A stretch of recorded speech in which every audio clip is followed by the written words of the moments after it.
Okay, a friend of mine at the makerspace that I go to was wondering how I made the plug for that fourth axis.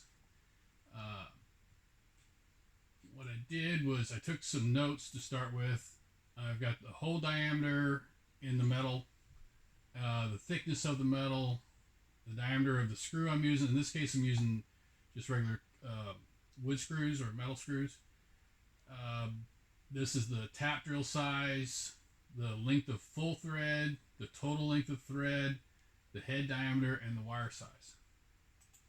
So if you look at what I did, let's see, edit the sketch. What I did was the hole size was 14440 or 144, yeah. So I made it about 14 less. I made it 1430. So that is my plug. This is the plug that I'm working on. And then I wanted to make sure that my head was good. My head was like a 5/16. So if I take the radius plus quarter inch, that'll give me all the way up to a ½ inch head that could sit here and not interfere with this spot here.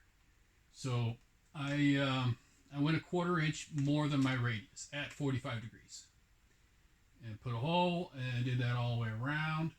And then I took my radius of my clearance hole size is I put 175 because the screw diameter is 165. I'm just giving it a little bit of clearance. I like things sort of tight. So I took half of that 175 plus a quarter inch, ends up being about 340. Did that all the way around, and that became my full size. Now that was just because I don't have any holes in this particular plate. I don't know if you can see this, but like these holes were over there. If I was making one that had holes in there already, I'd have to figure out, you know, where they are and put the holes in the right place.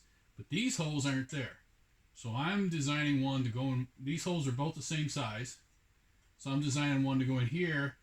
And once I have it, I'll kind of assemble it and just use the holes as a guide and drill my holes through here. So in this case, I can decide wherever I want the holes to be. But in your case, maybe not. So that's that. And finish sketch. And if I turn off everything but the plug, you can see that this is what I made out of that sketch. I pulled first I pulled this platform, this flange downward 100 thousandths.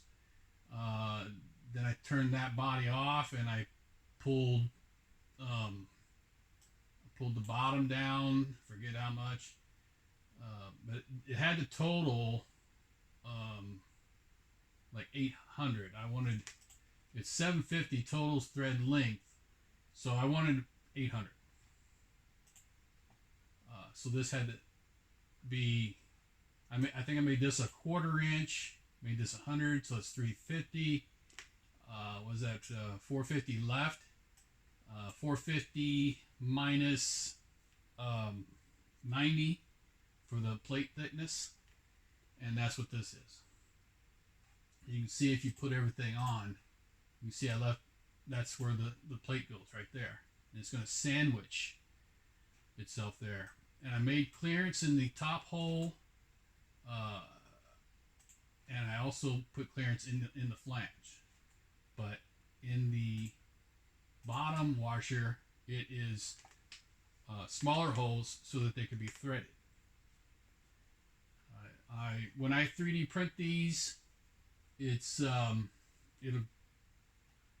probably be 2 millimeter walls, probably 50% infill on just regular density as far as line thickness. But I don't know if if you're curious, this is free software. It's very powerful.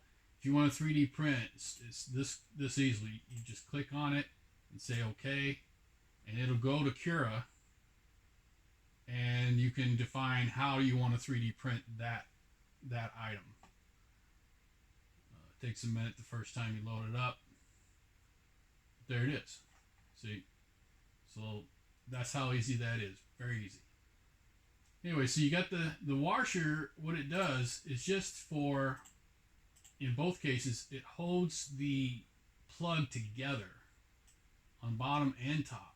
So it just, and I put a 10 thousandths clearance. This plug I made it 1/430 because the hole in the plate is 1/444. So I made the plug 14 thousandths smaller so it'd go through that hole. And then this piece I made 10 thousandths bigger than the plug. So this is 1/430, so this is 1/440. So 10 thousandths is not very much. It's actually, there's interference there. Printers don't print perfect. You have to, especially like where you start printing, you'll have I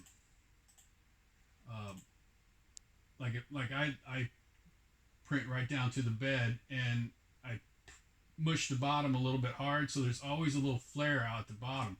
So you'll have to trim that off, especially right through here, because it's going to be small in that spot because it's going to mush inward. So you got to take a razor blade and scrape that out. So I usually scrape both edges, that one, and then I actually scrape the flat a little too with the razor blade, and that gives me a good fit. It slides on pretty good. Another thing you could do is, this is the bottom washer. You could take this and put like a 1 degree or maybe even a 2 degree draft, leaving the full size at the bottom so that it will lead on easy and then get tight as it closes up. You can do that if you want.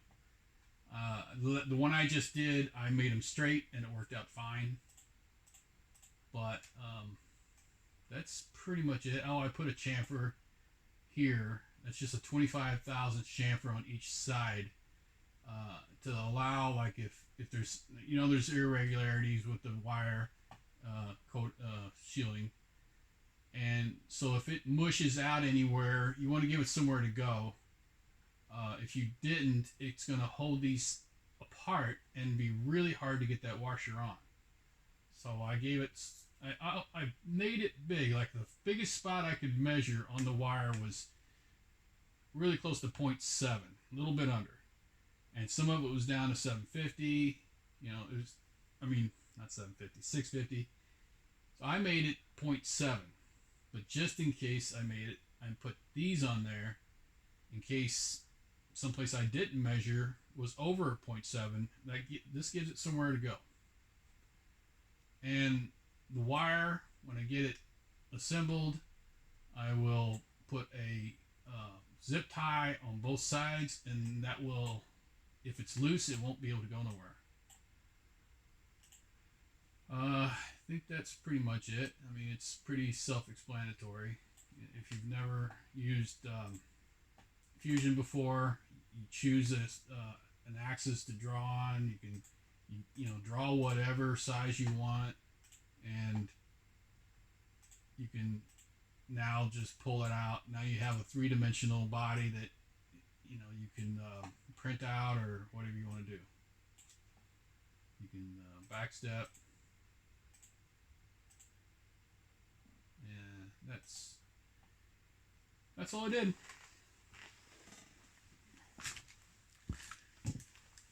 Okay, Lewis.